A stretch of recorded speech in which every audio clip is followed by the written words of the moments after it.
Hello friends, मैं आपका दोस्त नदीम हैदर। हम सिविल प्रोसीजर कोड कर रहे थे जिसमें कि हमने ऑर्डर 6 पढ़ रहे थे।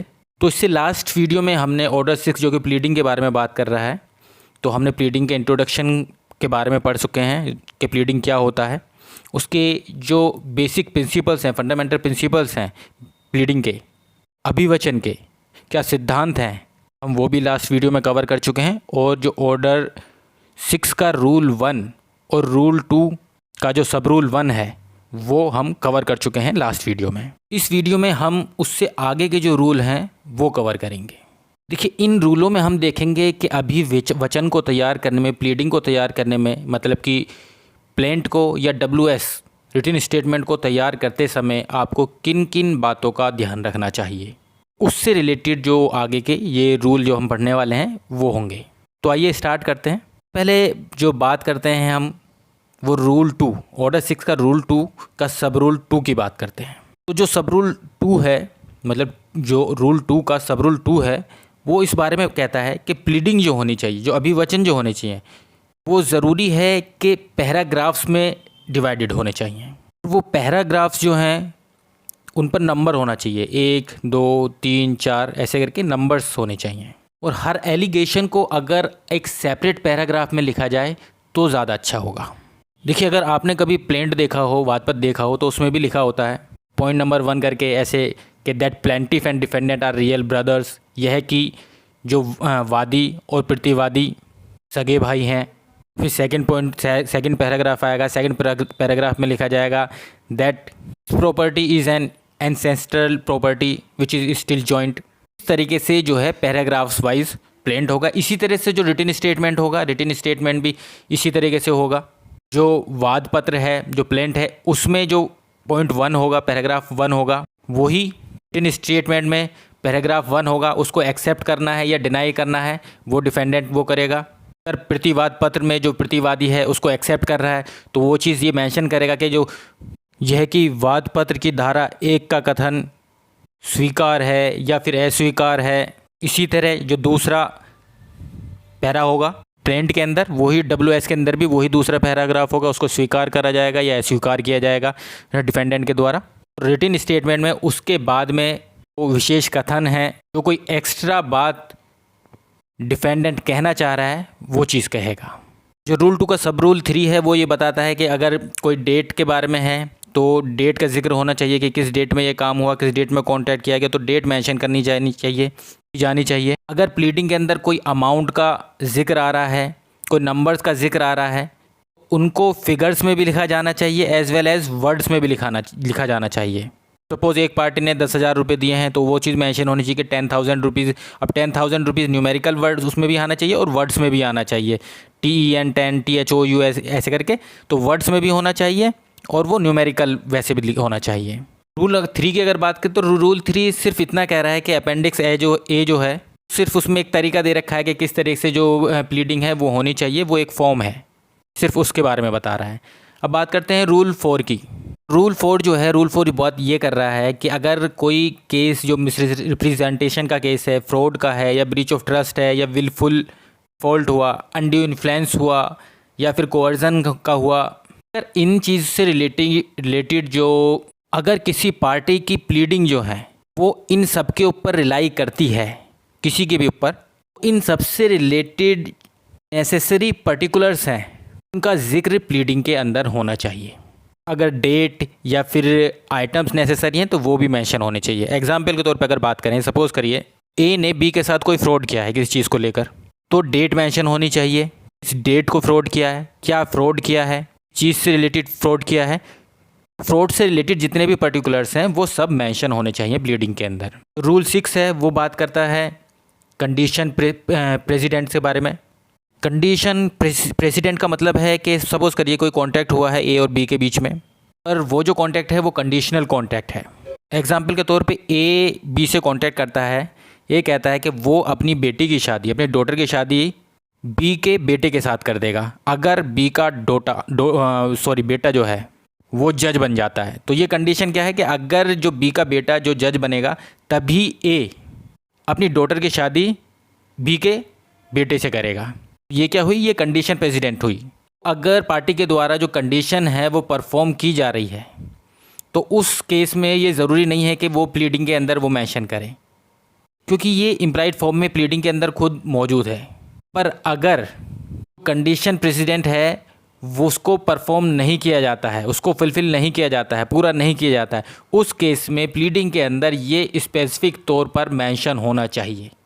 अब सपोज़ करिए बी जो है वो ए पर प्रूव कर देता है कि उसने जो है अपनी बेटी की शादी उसके बेटे से नहीं करी, जबकि उनके बीच में कॉन्टैक्ट हुआ था। अगर बी का बेटा जो है जज बन चुका है उस केस में तो प्लीडिंग में ये चीज़ मेंशन करने की ज़रूरत नहीं है कंडीशन को।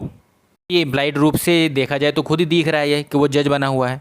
अगर वो जज नहीं बना, ए जो है स्पेसिफिक फॉर्म में ये चीज़ मेंशन करेगा एक्सप्रेसली तौर पर कि कंडीशन है वो परफॉर्म नहीं की गई, बी का बेटा जज नहीं है, जज नहीं बना, इस वजह से उसने अपनी डॉटर की शादी उसके बेटे से नहीं की। रूल 7 है वो डिपार्चर की बात करता है। रूल 7 सिर्फ इतनी सी बात कह रहा है कि प्लीडिंग के अंदर जो चीज़ आपने जो फैक्ट्स मेंशन किए हैं उससे अलावा आप फैक्ट्स जो है कोर्ट में पेश नहीं कर सकते। अगर आप कोई न्यू फैक्ट्स या कोई न्यू ग्राउंड देना चाह रहे हैं तो उसके लिए फिर आपको अपनी प्लीडिंग के अंदर मतलब कि प्लेंट के अंदर या रिटन स्टेटमेंट के अंदर अमेंडमेंट करना पड़ेगा, तभी आप उनको कोर्ट के अंदर उन फैक्ट्स को पेश कर पाओगे। आपने अपनी प्लीडिंग के अंदर मतलब कि वाद पत्र के अंदर, प्रतिवाद के पत्र के अंदर जो चीज़ मेंशन किए हैं, जो फैक्ट्स मेंशन किए हैं, जो एलिगेशन कह लीजिए, ग्राउंड कह लीजिए, डिफेंस कह लीजिए, जो मेंशन किए हैं सिर्फ उन्हीं के बिहाफ पर आप कोर्ट में एविडेंस पेश करेंगे और उनको ही पेश करेंगे। उनसे अलावा कोई भी और ग्राउंड या फैक्ट्स जो हैं कोर्ट के अंदर पेश नहीं करेंगे। अगर कोई न्यू ग्राउंड या न्यू फैक्ट्स, न्यू एलिगेशन आप लगाना चाह रहे हैं तो उसके लिए आपको अमेंडमेंट करनी पड़ेगी अपनी प्लीडिंग के अंदर। प्लीडिंग के अंदर डिपार्चर परमिसेबल नहीं है। बात करते हैं रूल 8 की। जो रूल 8 वो बात करता है डिनायल ऑफ कॉन्ट्रैक्ट, कि अगर किसी प्लीडिंग के अंदर कॉन्ट्रैक्ट का जिक्र हो रहा है तो जो दूसरी पार्टी अपोजिट पार्टी है वो सिर्फ उस कॉन्ट्रैक्ट को डिनाई करेगी, मतलब कॉन्ट्रैक्ट को ही डिनाई कर पाएगी, कॉन्ट्रैक्ट के जो फैक्ट्स हैं उनको डिनाई करेगी। उस कॉन्ट्रैक्ट की लीगलिटी कि वो लीगल है या नहीं है, वैलिड है या नहीं है, वैलिडिटी को लेकर, या फिर उसकी एनफोर्सेबिलिटी को लेकर वो एनफोर्सेबल बाय लॉ है या नहीं है, इससे रिलेटेड वो कोई भी डिनाइल नहीं किया जाएगा प्लीडिंग के अंदर अपोजिट पार्टी के द्वारा। ए और बी के बीच में कॉन्ट्रैक्ट हुआ, बी ने कॉन्ट्रैक्ट परफॉर्म नहीं किया, ए ने उसके लिए सू कर दिया बी पर कॉन्ट्रैक्ट को परफॉर्म करवाने के लिए, परफॉर्मेंस के लिए या फिर कंपनसेशन के लिए जो उसको लॉस हुआ है उस कॉन्ट्रैक्ट के ब्रीच की वजह से। बी अपनी प्लीडिंग के अंदर सिर्फ यही चीज़ मेंशन करेगा कि उसके ए के बीच में कोई कॉन्ट्रैक्ट नहीं हुआ। प्लीडिंग के अंदर ये चीज़ मेंशन नहीं करेगा कि जो कॉन्ट्रैक्ट था वो इलीगल था, फिर इन्फोर्सेबल बाय लॉ नहीं था। तो ये क्योंकि ये सारी चीज़ जो है ट्रायल के टाइम पर एविडेंस के तौर पर पेश की जाएंगी। जो रूल 9 है वो डॉक्यूमेंट के इफ़ेक्ट्स के बारे में बात कर रहा है। रूल 9 कह रहा है कि अगर कोई डॉक्यूमेंट है उसके जो कंटेंट है, मतलब कि डॉक्यूमेंट के अंदर जो चीज़ मेंशन की गई है, जो लिखा गया है, अगर वो मटेरियल है, अगर वो ज़रूरी है केस के लिए, वही डॉक्यूमेंट का जिक्र जो है प्लीडिंग के अंदर किया जाएगा। अगर वो ज़रूरी नहीं है, डॉक्यूमेंट के अंदर जो कंटेंट लिखा हुआ है, जो चीज़ मेंशन की गई वो मटेरियल नहीं है, तो उस केस में प्लीडिंग के अंदर डॉक्यूमेंट को मेंशन करना, उसका जिक्र करना ज़रूरी नहीं है, नेसेसरी नहीं है। और अगर डॉक्यूमेंट का जिक्र मतलब कि जो इफ़ेक्ट जो है केस पर पड़ रहा है किसी तरीके से, तो ही आप उसके डॉक्यूमेंट का जिक्र करेंगे। अब बात करते हैं ऑर्डर 10 की, सॉरी रूल 10 की। जो रूल 10 है वो ये कह रहा है कि अगर मैलिस या फिर नॉलेज, फ्रॉडुलेंट इंटेंशन या कोई भी दूसरी कंडीशन माइंड की, किसी पर्सन की, अगर वो मटेरियल है तो आप उसको प्लीडिंग के अंदर मेंशन करेंगे। सर्कमस्टेंस के मेंशन करे हुए कि जिससे जिस सर्कमस्टेंस, जिस परिस्थिति से ये पता चलता हो कि उस पर्सन की नॉलेज, उसको नॉलेज थी या नहीं थी, या फ्रॉडुलेंट इंटेंशन थी या नहीं, या फिर दूसरी कोई और अवस्था माइंड की, उसका जिक्र किए बिना। सीधी सी बात है, आप प्लीडिंग के अंदर ये चीज़ मेंशन करें। अगर आपको लगता है कि दूसरे पर्सन को इस चीज़ की नॉलेज थी, उसकी जो इंटेंशन थी वो फ्रॉड थी, तो आप सिर्फ प्लीडिंग के अंदर ये चीज़ मेंशन करेंगे कि उसको नॉलेज थी इस चीज़ के बारे में, उसकी इंटेंशन फ्रॉड थी। आपको वो परिस्थितियाँ, वो सर्कमस्टेंस बताने की ज़रूरत नहीं है जिससे पता चले कि उस पर्सन को नॉलेज थी या उसकी जो इंटेंशन थी वो फ्रॉड थी, क्योंकि वो सर्कमस्टेंस जो है वो एविडेंस के तौर पर पेश की जाएंगी ट्रायल के टाइम पर। जो रूल 11 है वो नोटिस के बारे में बात कर रहा है। तो रूल 11 कह रहा है कि अगर सपोज़ करिए किसी पर्सन को नोटिस देना ज़रूरी है, नेसेसरी था, या एक कंडीशन थी कि पहले आप उसको नोटिस दोगे किसी पर्सन को, जैसे कि गवर्नमेंट बॉडी के केस में होता है कि अगर किसी आप गवर्नमेंट पर केस करना चाह रहे हैं तो सबसे पहले आपको नोटिस देना पड़ता है, उसके बाद ही आप उन पर सू कर सकते हो। तो अगर ऐसी कोई कंडीशन है तो आप उस नोटिस का जिक्र जो है अपनी प्लीडिंग के अंदर करेंगे। सिर्फ नोटिस का जिक्र करेंगे ये ज़रूरी नहीं है आपको कि उसकी टर्म एंड कंडीशन आप लिखने लगे, क्या टर्म है नोटिस की, किस फॉर्म में नोटिस दिया गया, उन परिस्थिति के बारे में बताने लगे कि किस परिस्थिति में आपने वो नोटिस दिया। इस चीज़ की प्लीडिंग में मेंशन करने की ज़रूरत नहीं है। सिर्फ आप ये लिखिए कि आपने उसको नोटिस दिया, तो आप उसके बारे में प्लीडिंग के अंदर मेंशन करिए, जिक्र करिए उसका। अगर उसके टर्म या फॉर्म या सर्कमस्टेंस मटेरियल हैं, उसी केस में, सिर्फ उस केस में जो है उनका जिक्र किया जाएगा, वरना नहीं किया जाएगा।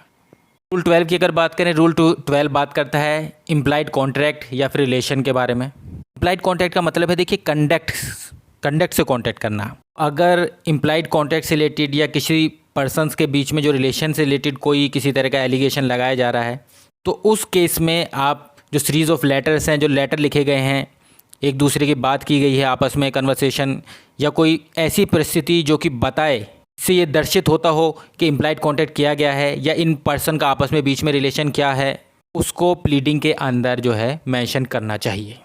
जो रूल 13 है वो प्रिजम्पशन ऑफ लॉ के बारे में बात कर रहा है। रूल 13 कहता है कि अगर कोई ऐसा फैक्ट है जो लॉ के द्वारा ये प्रिज्यूम किया जा रहा है कि आप किसी पार्टी के फेवर में, ऐसा कोई फैक्ट जो लॉ किसी पार्टी के फेवर में प्रिज्यूम कर रही है, तो या फिर जो बर्डन ऑफ प्रूफ है वो किसी दूसरी पार्टी के ऊपर लाई करता है, तो उस केस में, इन दोनों ही केस में जो प्लीडिंग के अंदर इनसे रिलेटेड फैक्ट्स मेंशन करने की ज़रूरत नहीं है।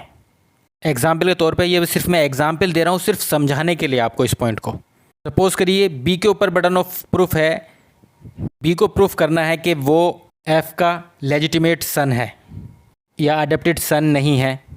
इस केस में ए को अपनी प्लीडिंग के अंदर ये चीज़ मेंशन करने की ज़रूरत नहीं है, इस चीज़ से रिलेटेड कोई भी बात। तो हमने इस वीडियो के अंदर जितने भी रूल पढ़े, इन रूलों को प्लीडिंग के टाइम पर ध्यान में रखना चाहिए। इन सभी रूलों को हमने ज़्यादा डिटेल में नहीं पढ़ा, क्योंकि अगर एक आप बैरेक्ट पढ़ेंगे आपको ये ईजिली समझ में आ जाएंगे। वो इतने ज़्यादा हार्ड मतलब कि है नहीं, ये टेक्निकल नहीं है, इसलिए इन रूलों को बहुत ज़्यादा डिटेल में हमने नहीं पढ़ा है। वो इस वीडियो के अंदर इतना ही, आगे के जो रूल हैं हम दूसरी वीडियो में कवर करेंगे। Thank you very much.